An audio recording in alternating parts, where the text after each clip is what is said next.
Fatwa itu bukan hukum, ya sudah prinsip umum di dalamnya. Begini, yang dikatakan hukum itu satu, kalau aturan abstraknya itu undang-undang.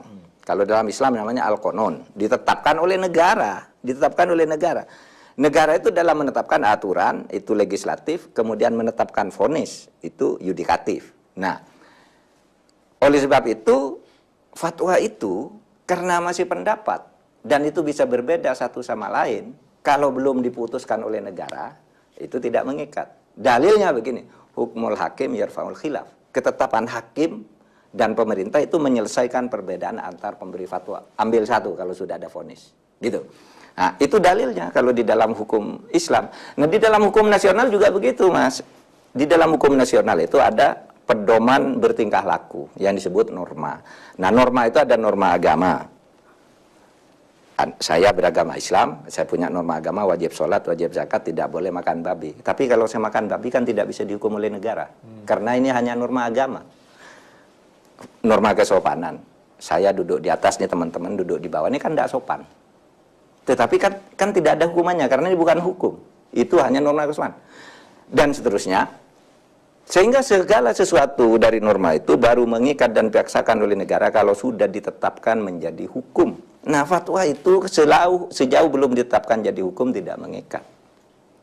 Fatwa Majelis Ulama itu tidak mengikat. Kalau belum dijadikan isi undang-undang atau isi perda atau perpres pemberlakuannya untuk satu hal. Oleh sebab itu, apakah Majelis Ulama itu fatwanya tidak mengikat? Ada yang mengikat. Misalnya apa? Misalnya hukum perkawinan. Itu kan sudah jadi undang-undang hukum perkawinan, bahwa hukum itu dilakukan secara sah kalau dilakukan menurut agama masing-masing. Itu jadi fatwa Majelis Ulama bisa di situ bisa jadi hukum. Tentang Ulama belum jadi undang-undang dari. Nggak bisa. Seperti yang paling gampang, Anda orang Islam tidak mau naik haji, nggak apa-apa, karena haji itu kewajiban agama.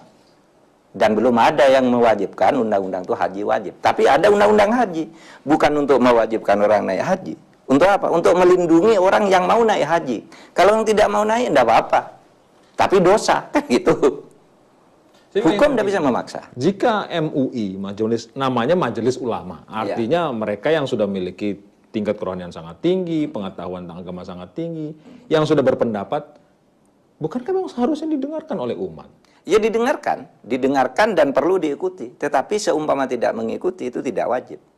Karena misalnya fatwa MUI yang terakhir itu tentang Natal, itu fatwanya MUI. Tapi fatwa lembaga lain kan tidak begitu. NU misalnya tidak mengatakan itu haram, dihindari aja misalnya.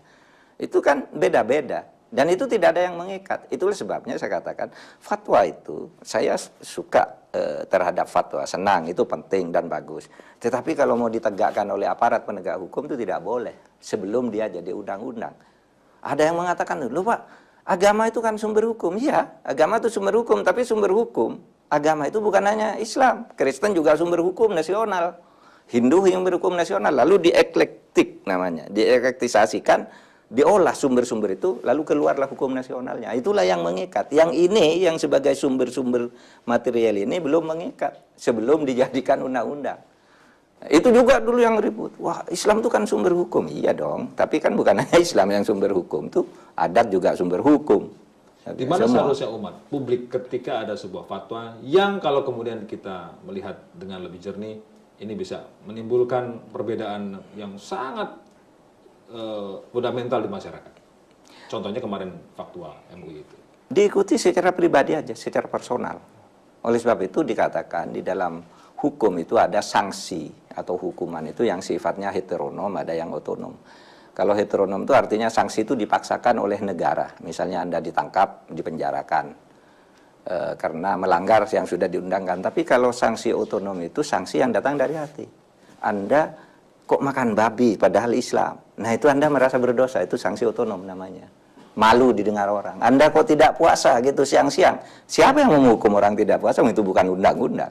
Tetapi kan malu, aduh aku dilihat temen nih makan gitu kan. Itu namanya sanksi otonom. Itu di dalam hukum sudah dipelajari semua yang begitu-begitu. Tetapi sekarang orang ini sering mencampur adukkan antara hukum dan yang bukan hukum. Banyak juga ketika saya berpendapat begini, Pak Mahfud itu orang Islam apa kok bilang hukum Islam tidak berlaku? Memang tidak berlaku di sini hukum Islam. Yang berlaku hukum nasional. Hukum Islamnya berlaku bagi kita pribadi aja. Gitu. Ditaati secara personal. Jangan dipaksakan ke publik gitu. Misalnya Anda mau sholat, mau tidak, itu kan urusan saya gitu. Saya tidak sholat, tidak ada yang bisa menghukum saya meskipun itu hukum. Jangan pesimis terus, Mas Indiarto. Mari kita yang bagus-bagus nih kita rawat.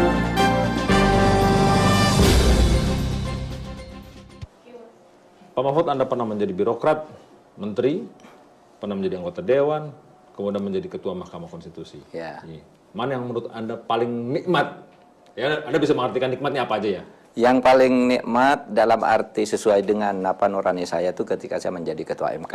Karena saya meninggalkan banyak legacy dalam pembangunan hukum di Indonesia ini. Dengan putusan-putusan yang orang menyebutnya sebagai landmark decision. Dan ketua MK itu tidak punya atasan, tidak bisa diperintah oleh siapapun. Oleh sebab itu SBY tidak pernah manggil saya. Tidak pernah, dan saya tidak pernah mau minta menghadap, tidak. Kalau ketemu presiden, kalau saya tidak berdua, tidak di tempat tertutup, di tempat upacara aja, atau resmi audiensi rame-rame gitu. Itu satu. Saya tidak punya atasan ketika ketua MK dan saya merasa senang dengan itu. Yang paling menyedihkan itu jadi anggota DPR. Ini marah nih anggota dewan. Oh ya ada ya. Ya di luar lah nanti anggota. Begini, karena anggota DPR itu diakui atau tidak, dia selalu merasa tertekan karena idealisme itu ditutup oleh intervensi, dihegemoni oleh parpol. Saya sering punya pendapat gitu, dan itu bagus, diterima di dalam rapat-rapat DPR, tapi tiba-tiba ada instruksi dari kesepakatan pimpinan parpol, bukan begitu katanya. Akhirnya saya kan harus mengakui, karena itu pimpinan parpol, lalu DPR setuju, saya harus ikut mengkampanyekan yang saya tidak setuju itu. Maka saya merasa tertekan sebagai akademisi. Tapi kalau merasa nyaman, gitu, saya jadi menteri. Nah, menteri itu protokolernya kelas 1 ya, karena Menhan.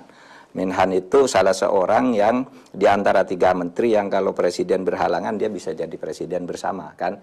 Di luar negeri Menhan itu kalau datang sambutannya luar biasa, pakai upacara kenegaraan karena dianggap orang ketiga di sebuah negara. Sesudah presiden, wakil presiden, lalu menteri pertahanan gitu.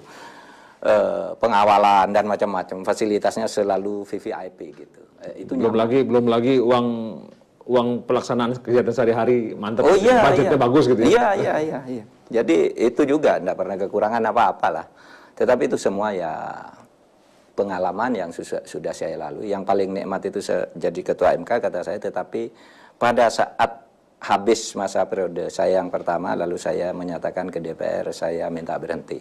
Meskipun saya masih punya hak sekali lagi dan dapat prioritas untuk terus. Untuk dipilih kedua kali. Kenapa Anda mengatakan seperti itu? Ya pada waktu itu ini saya sudah berprestasi dan saya ingin ada sirkulasi yang baik dan saya ingin bebas ngomong politik, menilai situasi negara dan sebagainya. Kalau jadi ketua MK kan tidak boleh menilai ini, menilai itu. Nanti kalau jadi perkara sudah ada konflik. Itu karena Anda suka menilai tadi? Iya. Ada foto di depan itu Anda menggunakan karikatur dengan baju ala Superman itu. Jadi Anda dianggap super untuk melakukan segala sesuatu itu. Ya, ada yang mengatakan begitu. Maka si Haji Rianto itu teman saya, Mahfud MD itu apa sih? Mahfud MD itu Mahfud Madura dahsyat. Ya, terserah kawan. Tapi gara-gara Pak Mahfud yang tidak mau dipilih untuk yang kedua kali, kemudian menjadi sebuah aib karena Pak Akil ada di situ.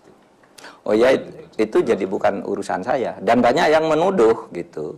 Oh itu Pak Mahfud tuh kadernya, Pak Akil tuh kadernya Pak Mahfud katanya. Pak Mahfud yang mendukung. Saya bilang di mana? Saya keluar tanggal 1, dia dipilih tanggal 5. Jadi 5 hari itu kosong, tidak ada ketuanya, dirangkap oleh wakil ketua Pak Sotiki. Baru hari ke-5 dia dipilih, saya tidak ikut campur. Tetapi bahwa saya sudah terpilih saya katakan baik, ya baik. Masa saya mau katakan jelek gitu? Kan tidak boleh. Lalu terjadi aib yang dampaknya sampai sekarang saya kira ya, sampai sekarang. Pak Mahfud sekali lagi di penghujung. Kalau kita ini melihat tadi diskusi kita bahwa ada persoalan ini, persoalan itu, ada masalah ekonomi yang juga masih belum selesai, belum naik-naik, ada hukum yang saya masih pesimis dan diamini oleh Pak Mahfud. Apa kita kemudian sejelek itu Indonesia ini? Itu pertanyaan sering ditanyakan ke saya dan saya ingin katakan bahwa sebenarnya kita tuh masih cukup baik dan memberi harapan untuk maju. Sekurang-kurangnya lebih baik dari beberapa negara dan beberapa kawasan lain. Misalnya di Afrika itu pemilunya selalu curang gitu ya. Seperti contoh Robert Mugabe itu pemilu ya dia pemilu lalu suara-suara kata suara itu diangkut ke kantor kepresidenan, dia hitung sendiri lalu diumumkan saya menang 92% katanya. Nggak ada saksinya siapa yang menghitung dan sebagainya. Itu kan jorok demokrasi. Tapi juga kita jauh lebih baik misalnya dibandingkan dengan situasi di Syria.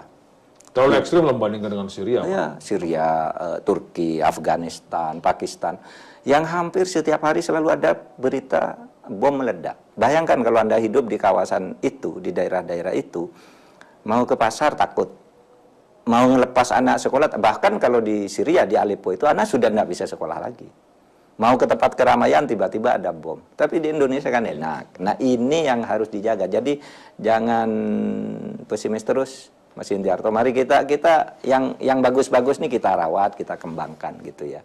Memang kalau mau dibandingkan dengan Amerika, Jepang apa itu mungkin kita masih belum ya? Masih belum. Gitu.